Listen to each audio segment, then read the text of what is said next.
welcome back to Food Prep Guide. We are out in the garden today, and I wanted to bring you a very late July kind of garden tour, but not the typical garden tour, because we are kind of in the transition phase between the summer garden and the fall garden. So we're going to be chatting a lot about that. And there is a good amount of things that needs to be harvested. So we're going to harvest some things and just chat as we go along about what has been going on. I meant to bring you an early July, like July 1st garden tour. But I have been battling sickness off and on, just a weird, like I'll be fine one day and then I'll have a string of days where I'm not fine. So I just have been very low energy and not able to get out here. But as far as the month of July of the garden goes, it's basically maintenance mode, just harvest mode. Anytime that I have not been able to get out here, I send my family out. I have a lot of helpers, thankfully, and they can come out and harvest what needs to be harvested. They know, what to do. They know the signs to look for ripeness and all that. And they have been bringing it in for me. And then as I have had the energy, I have been able to start the process of processing and putting all of that food up. So a lot of what you see in this garden is going to be a lot of empty spaces because of food that has already been harvested. But we will chat about that as we go as well. Let's get started. If you would like help planning a productive garden, scroll down to the description box of this video and click this link for a free garden printable. We calculated quantities for a year's supply of the most common garden vegetables and organized them into a neat chart to help you plan. We'll send it straight to your inbox. If you're new here, we invite you to subscribe and hit that notification bell so you don't miss any of our upcoming tutorials on gardening and food preservation, food storage, and more. So here's a big change that has happened. All the corn is gone and we have re-sown this area with bush green beans. Now we had a big preservation day for corn, and we did post that video, so if you're interested you can go check out that how we put up all of our corn.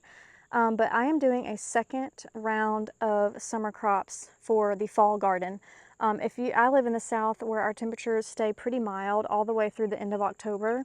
And that means we can get a second round of some summer crops. Or at least in my area, we really want to stick to bush varieties and determinate varieties because they put all of their fruit on at once.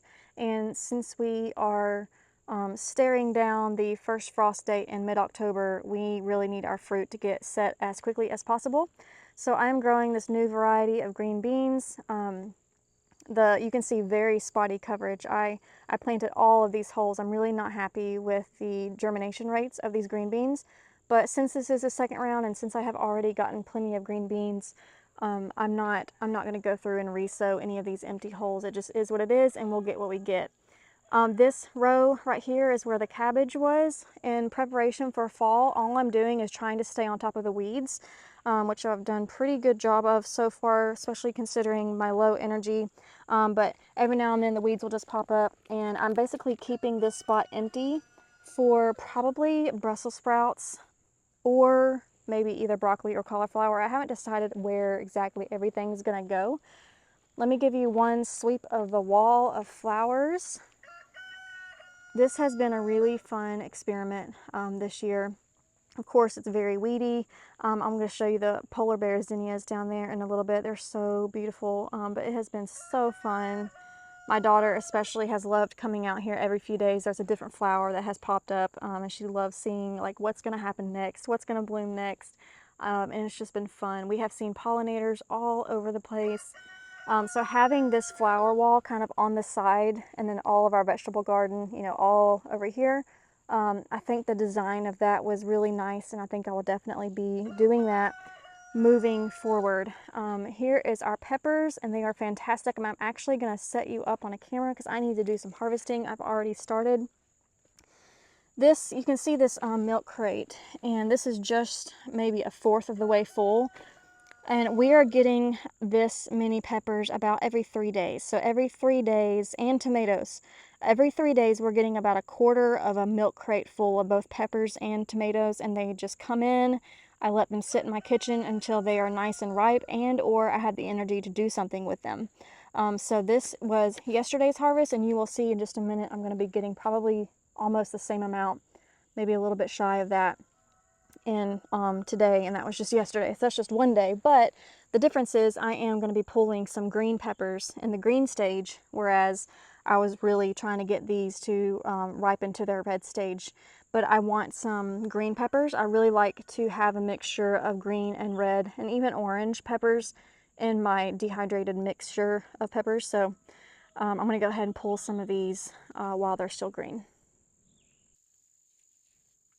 So whether it's peppers or tomatoes that I'm harvesting, I do them both the same way, and that is as soon as they start to turn a little bit of a color, I will go ahead and pull them. This is one of the Jimmy Nardellos. It's really skinny. I have plenty of others that get a lot thicker than this, but if you can see that kind of reddish stripe going down the center, you can already see that it's starting to ripen, and this is the stage that I go ahead and pull them at to avoid insect damage. These peppers have been completely disease-free, so I'm not battling disease on these like I do my tomatoes. But I still go ahead and pull them while they are blushing because of insect pressure.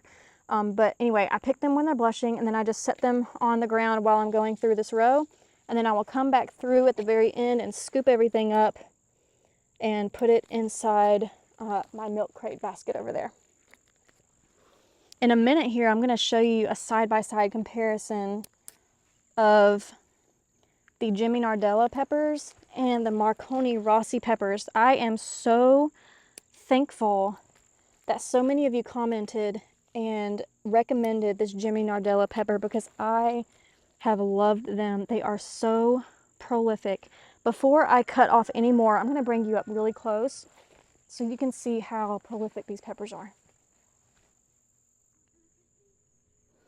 Okay, so keep in mind that we've been harvesting peppers for probably about 3 weeks now. You can see a lot of the lower peppers I've pulled off. You can see a lot of just short stems. That's where I've already cut off peppers. But look at these plants.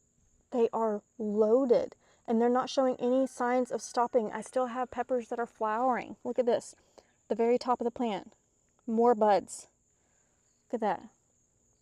More flowers. And the plants are just loaded with fruits. And I am extremely impressed. It's probably the most prolific pepper that I've ever grown. So I am so thankful for all of your recommendations to grow these Jimmy Nardello peppers this year.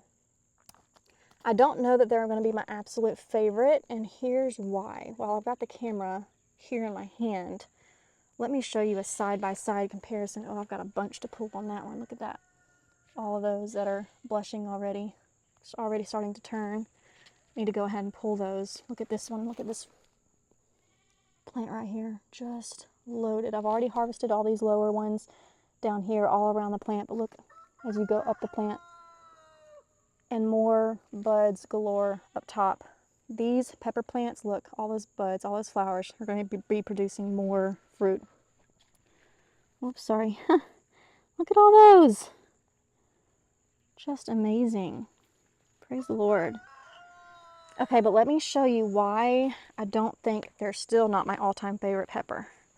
Let me show you my all-time favorite pepper. Okay, I'm going to get a zoomed out view so you can see the plant size comparison. These right here are the Marconi Rossi. Here's the top of the plant.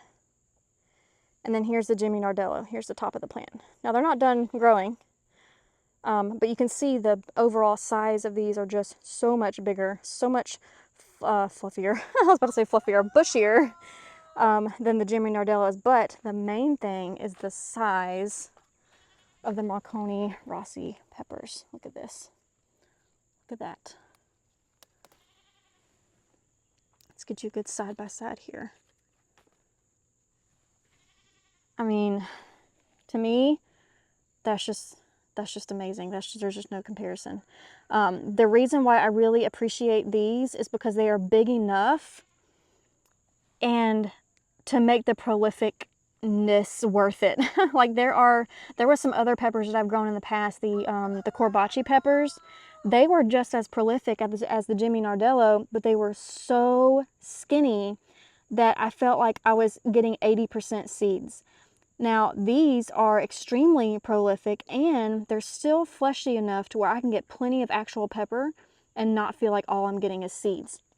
Now, this is like almost all flesh. All the seeds are right up, in through here.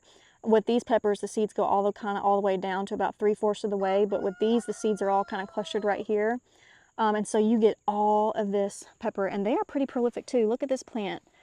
And I've still got really good sized peppers. Hey Domino, hey buddy. He hasn't been feeling good. He's a little bit sick right now. Yeah. So look at those peppers too. And all of the plants are like that. They are all just loaded with huge peppers. Now again, since I've got the camera in my hand, let me take you down here to our bell pepper plants, which are almost as tall as the Marconis. But they have been beautiful this year as well. This one's ready to pick. I've got a couple down here that are ready. I don't let my bell peppers get too giant because pest pressure's just too much. They'll just get it.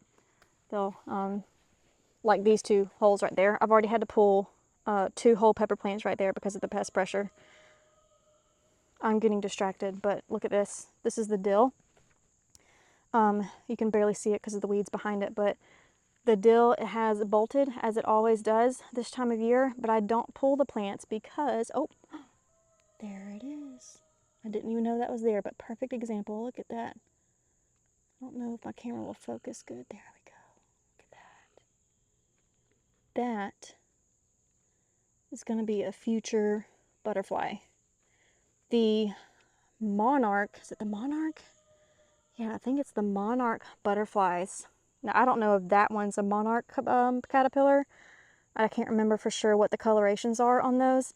But the monarch caterpillar absolutely adores dill when it has gone to seed. I don't know what it is. But it's just they attract them. And I think it's the monarch butterfly. Man, now I can't remember. Look at that. There's another angle on those Marconis. I had to put my pepper plants upside down this year. These are supposed to be in the ground, but I had to put them upside down this year because I forgot to put tomato cages around them until they were so large that they were falling over, and I couldn't fit the plant through the first ring. There's like these little rings around them, and I couldn't fit the plant through them without breaking off a bunch of stems. So I improvised and flipped them upside down and held them down with little staples like you see here. So, you know, it worked. Works in a pinch.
so there were actually still some more peppers to preserve, or harvest, but we've got a storm rolling in, so I'm gonna go ahead and move on. We have gotten 2 harvests off of this parsley, and it has, so far we've ended up with 4 freeze-dried quart jars full, which is probably more than we'll need through the year. I'll probably get 1 more harvest off of those. We've gotten 1 harvest off of the basil.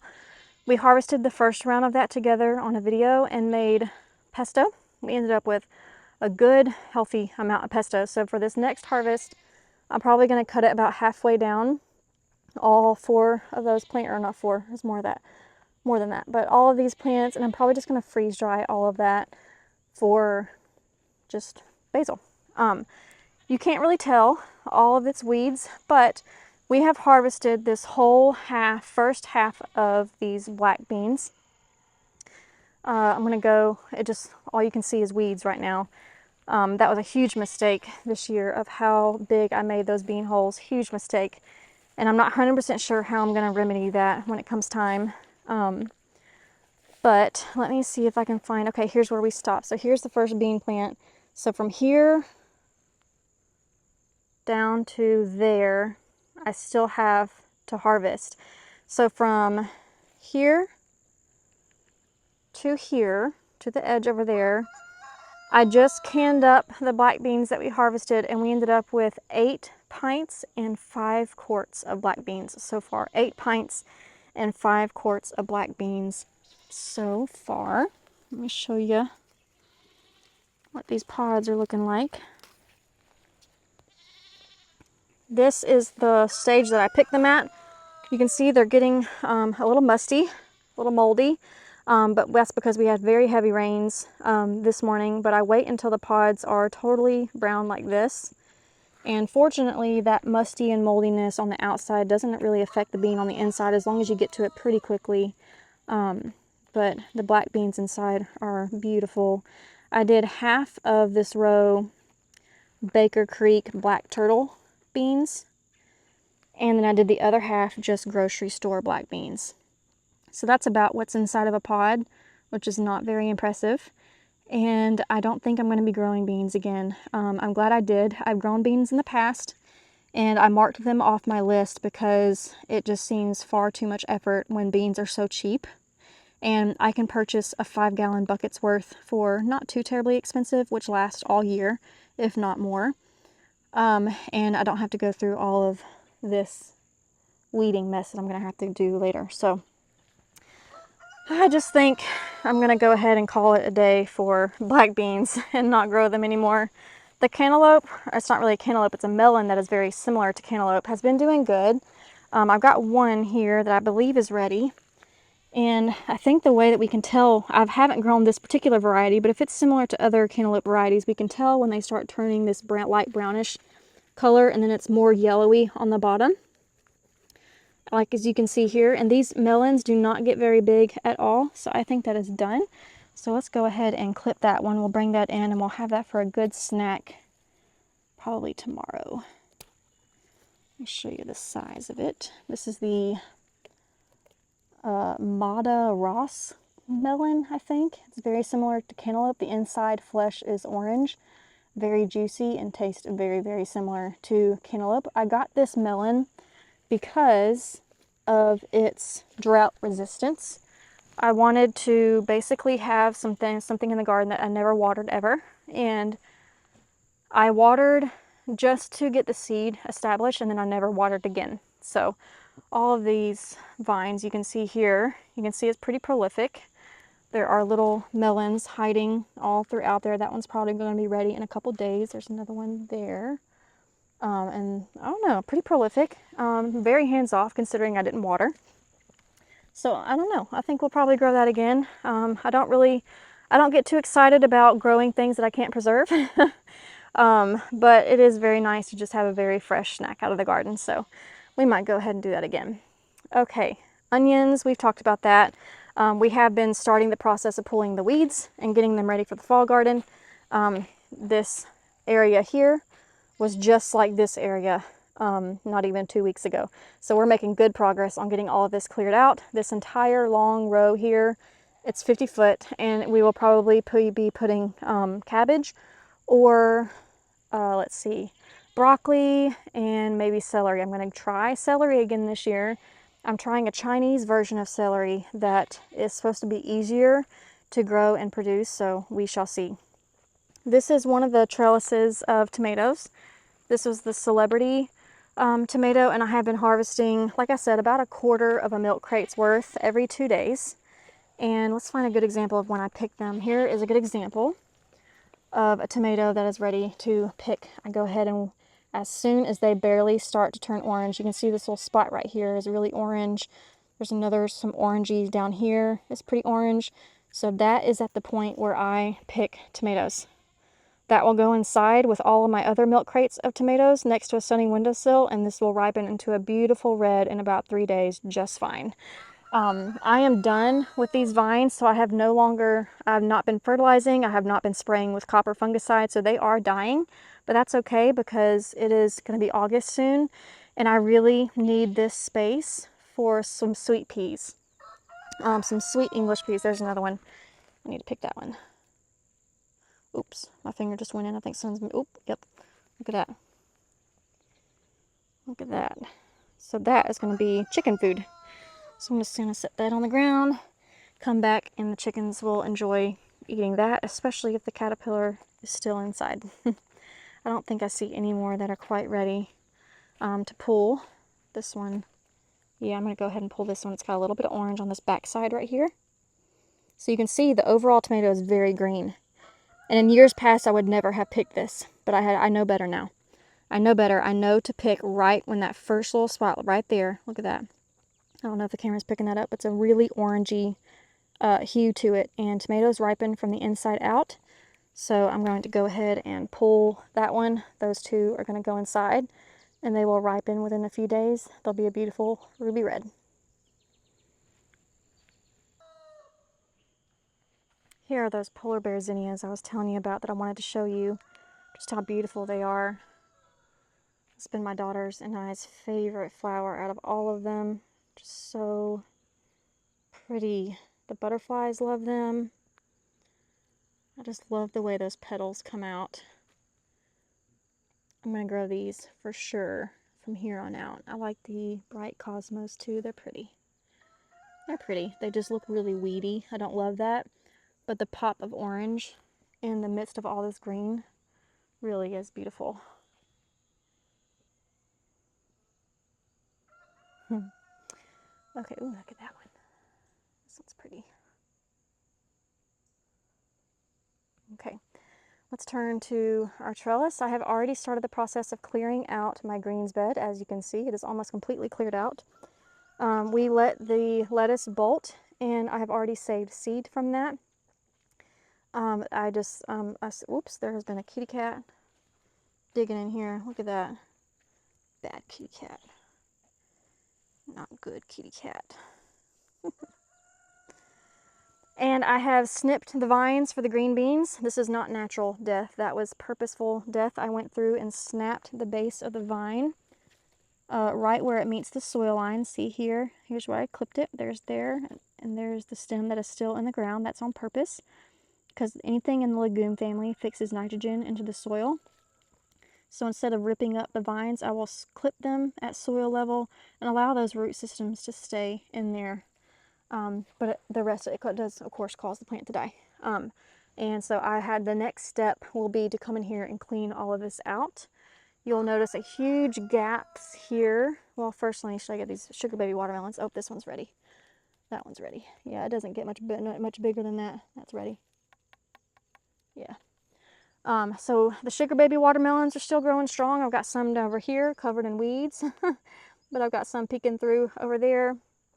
Other than that, huge gaps right here. That's because I pulled all the cucumbers. We got all the pickling products that we needed, so I went ahead and made the decision to pull them in preparation for putting in our fall tomato crop, which we will be cloning tomato suckers to get a jump start on our fall round of tomatoes. If you missed that video, we talked about how you can create new tomato plants and get a good jump start on a second round from your existing tomato plants, and I will link that in the description box below. The zucchini is done for. You can see, let me get you close up. You can see what happens when it starts to get really old. See all these brown spots? This is just, like I said, I haven't been feeling well. I kind of let the zucchini squash go because it's the one thing that we just get such high volumes of fruit from it that we meet our preservation goals pretty quickly. And it's just kind of like, I don't want to put the energy into coming out and getting any more, but I am going to send out my kiddos tomorrow evening to pick up these and go ahead and get all the remaining fruit off so that I can tear off these vines as well. Look at this guy. He hid in those vines for a long time. You know, they start off green like this, but if you leave them and allow them to mature on the vine, they will turn this tannish color. And when they turn that tannish color on the outside, they turn an orangey color on the inside, and they become like a winter squash that can store in your pantry. Look at that squash bug. I need to kill him. Anyway, they can store it in your pantry for 6 to 9 months, and look how big that thing is. Another thing I learned last year, accidentally, no internet search told me this, but they self-seal when they are in that winter squash stage. Now, not in this stage. They only self-seal when they're in this orange shade right here. But what I mean by self-seal is you see how huge this is? My family cannot eat this in one sitting. So what I did last year was I would cut off sections. Let's say, here's the tip. I would cut here, and the opening, instead of rotting, it would simply scab over and it would seal up. And then I could keep the remaining part of that squash, stored in my pantry. And then the next time I served it, I could do a cut right here and have this chunk, and then it would self-seal here. And then this part would stay good in my pantry. So that is a very unexpected benefit of this type of zucchini that we learned about last year. Okay, over into our tomato trellis tunnel. There's not much to see here because we have been harvesting tomatoes for a solid month now, and we are at the stage where they're all just dying back, and we're going to be ripping them out soon. I am starting the process of force ripening the remaining green tomatoes that are on the vine so that I can get those pulled off and get all of this trellis prepped for all of our fall and winter crops. You can see all of these milk jugs. That's what those are. Those are our fall and winter seedlings. We have, let's see, broccoli right there, broccoli. I've got some cabbage. I have some celery, some cauliflower, Swiss chard. Let's see, different types of greens. Anyway, those are all started in milk jugs, and they just sit here. I water them, try to water them once a day. Hopefully the rain can help me out with that since I've been lower on energy than normal. And here is, I mentioned cloning tomatoes. I have already started that process. All of these, what you see here, are suckers from tomato plants that are already existed on this trellis. They are in a container of water, and they are already starting to develop roots. And those will become my second round of tomato plants. Let me find you one that has some good roots on it so I can show you what I mean. But we do have a whole video dedicated to showing you this process. There we go, look at that. Look at those beautiful roots. Tomatoes grow roots really well. So I'm just rooting them in the water here. As you can see, they're doing pretty good. I've got a little bit of disease right here. I need to clip that off, and I will take care of that probably tomorrow. And maybe give them a good spray, but they'll be fine. So I have ripped out some of the tea herbs. We didn't have a successful tea herb garden this year. We just didn't. The seedlings were very, very spotty as far as their germination rates, and I never came through and redid them.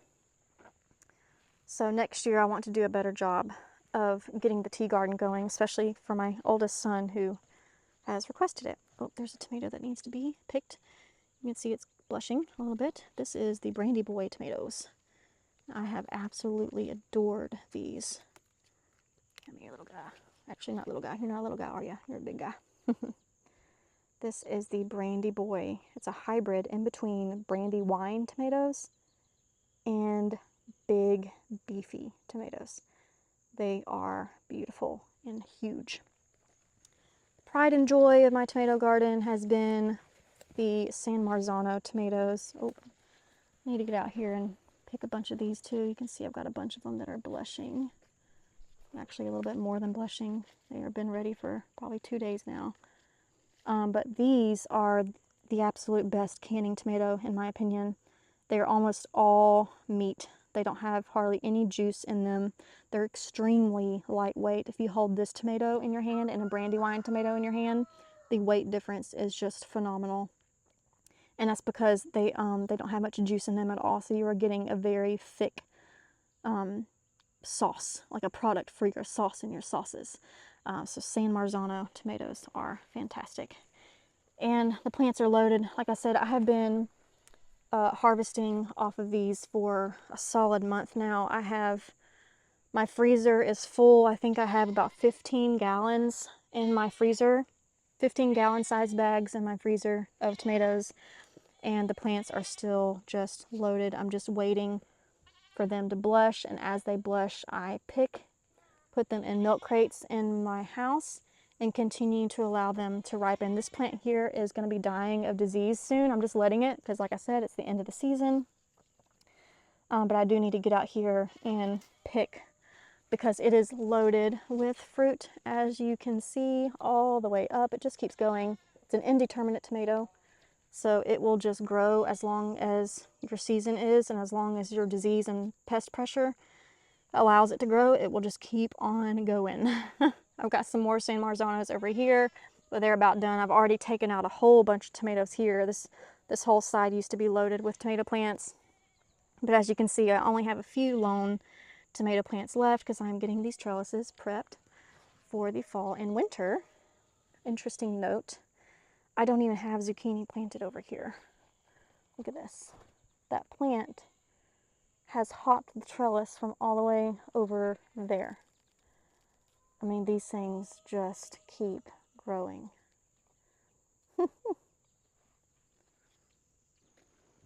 Okay, friend, I hope that was enjoyable for you. Thank you for walking the garden with me. This storm is forcing me to go ahead and head inside, so I'm going to grab all the peppers that we harvested, the tomatoes, that melon that we harvested. Oh, good, I have a helper here that's going to come help me. Thank you. Anyway, I'm going to head inside and get all of this produce in a sunning windowsill, let it continue to ripen until I'm ready to process it. That's all for today. We'll see y'all next time. Bye.